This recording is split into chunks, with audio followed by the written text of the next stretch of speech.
Curry, along with some other administrators, as well as myself, attended there were many meetings throughout the state that Justice Davis had the judges to attend. And I think that this has been, I want to say, where some of the decisions as far as the court is concerned has really stepped up and decided that they would partner with us and be more of a partner than a separate entity. Because we as a school system, we can do so much, but we can't enforce some of those things that they can, with parents. And we did have a meeting, and prosecuting attorney attended here, and he was very open and honest with us.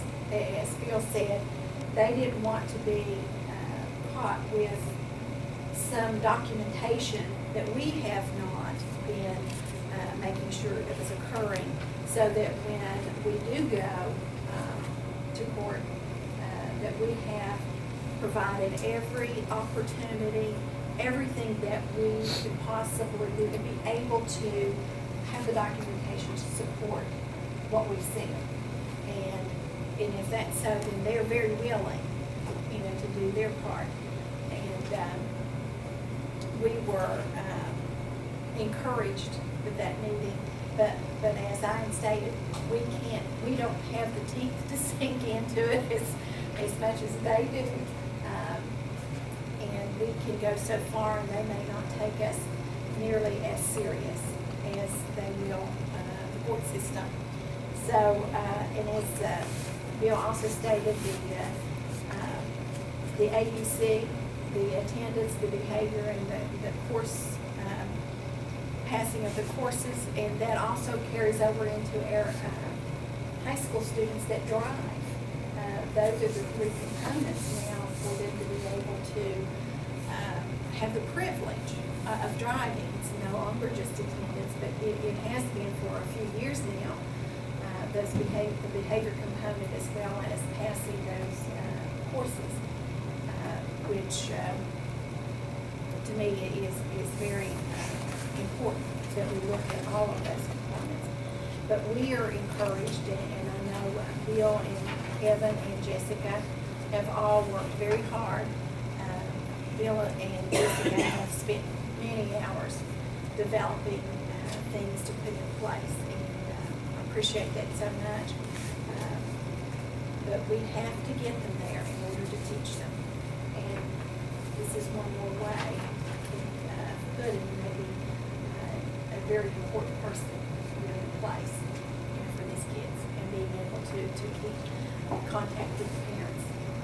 So, thanks, Bill. All right, anything else you want to add? Yes, Bert. A question on item B. Now, when we make this deed for the property that we're going to give to the county commission, are we going to make a new deed for the property that we are going to keep? No. No. Well, I say no, I hadn't really thought of that. What we're doing is we have the property there, and we're giving, or what do you want to call, part of it to the county commission. I guess I just assumed that since we aren't giving the other half away, that it would remain with the board. So I don't know. I just wonder, the clause on that deed will not match up with something that we're going to keep. Well, the deed that we're conveying to the county commission is specific, and it identifies what they're getting. Their deed was going to say specifically what it is. So I don't know, we may... But the deed that we have is going to still have all that property on it. We may ask our legal counsel eventually to give us an opinion. Legal counsel, do you have any advice on that?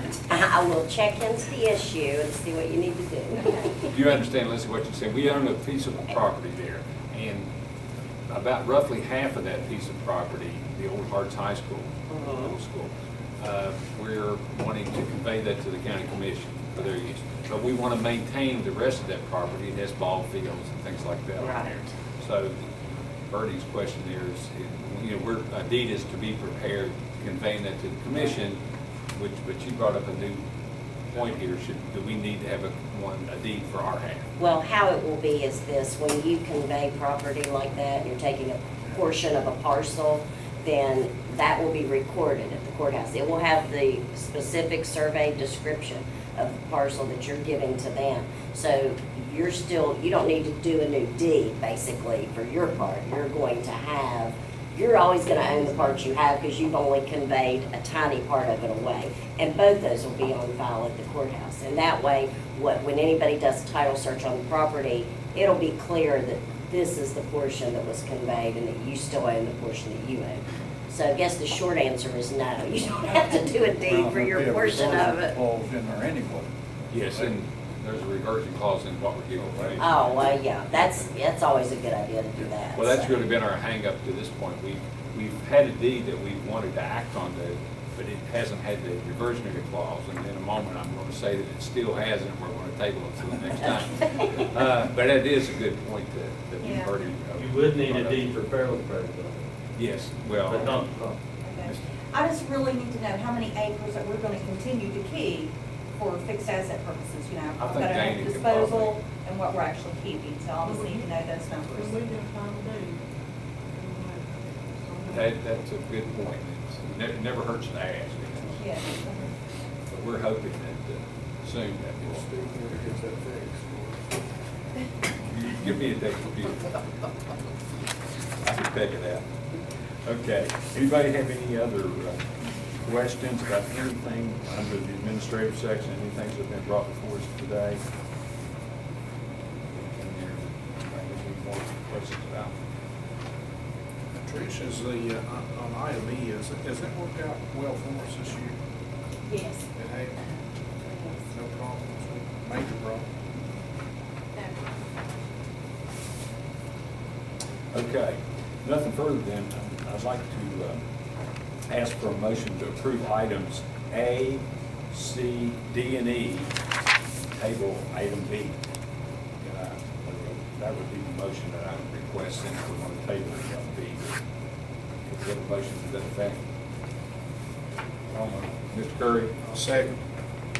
Mr. Curry, Ms. Wilkins, seconds that. Everyone in favor of that motion, signify. Aye. Is it all yes vote? Okay. We'll just, there's items there, and then hopefully